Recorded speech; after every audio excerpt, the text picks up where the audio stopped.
জয় শ্রীকৃষ্ণ, রাধে রাধে। এই যে সোনাদের আজকে খেতে দিয়েছি,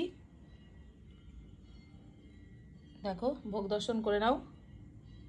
ভোগের থালিতে আছে অন্ন, ডাল সিদ্ধ, আলু টমেটো সিদ্ধ, শুকনো লঙ্কা আর বাদাম ভাজা দিয়ে মাখা, এটা হচ্ছে কচু সিদ্ধ, এটা বেগুন ভাজা আর তুলসী পত্র, আর এখানে আছে হাতে ঠান্ডা ঠান্ডা আম, আর এখানে দিয়েছি জল। তো সবগুলোতেই আমি তুলসী পত্র ছুঁয়ে দিয়েছি। তো এই রান্না হয়েছে কারণ এখন তো পোশাকের জন্য প্রচুর চাপ হয়ে যাচ্ছে, প্লাস মৌলিরও কাজের প্রেশার আছে, তো এই কারণে এগুলোই করতে পেরেছি। আর ডালটার ফোড়ন দিইনি কারণ এগুলো সব যেহেতু সিদ্ধ, এগুলো সব মাখা রয়েছে, তো এর সঙ্গে ডাল সিদ্ধটাই ভালো লাগবে ঘি দিয়ে, তো এই কারণে এটার ফোড়ন দিইনি।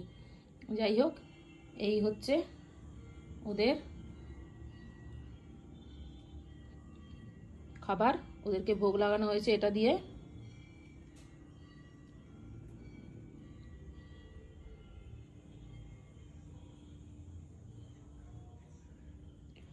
আর একটা দুদিন আগে আমি একটা ভিডিও পোস্ট করেছিলাম, যে দুদিন না একদিন আগে যাই হোক হবে, তো ওটার মধ্যে আমি মানে রাত 1:30টার সময় একটা ভোগ লাগিয়েছিলাম। তো একজন প্রশ্ন করেছিলেন, যে নামটা আমার মনে নেই, যাই হোক, তো উনি প্রশ্ন করেছিলেন যে রাত্রিবেলাও কি ভোগ লাগানো যায় ভগবানকে অত রাতে।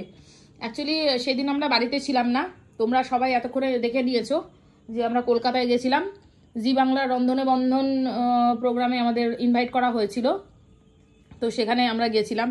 তো যেহেতু মানে ওখানে থাকার প্ল্যানিং ছিল, মানে কারণ অনেক রাত হয়ে যাবে বলে, তো ওখানে আমাদের ইস্কনে মাতাজির সঙ্গে পরিচয় হয়, তো ওনাদের গাড়িতেই আমরা চলে আসি, আমরা ওখানে মানে স্টে করি না। তো এবার অনেক রাত হয়ে যায়, আর এদিকে সেদিন ভগবানকে অন্ন ভোগও দেওয়া হয়নি বাড়িতে, আর আমাদেরও বাড়িতে এসে প্রসাদ পাওয়ার ছিল।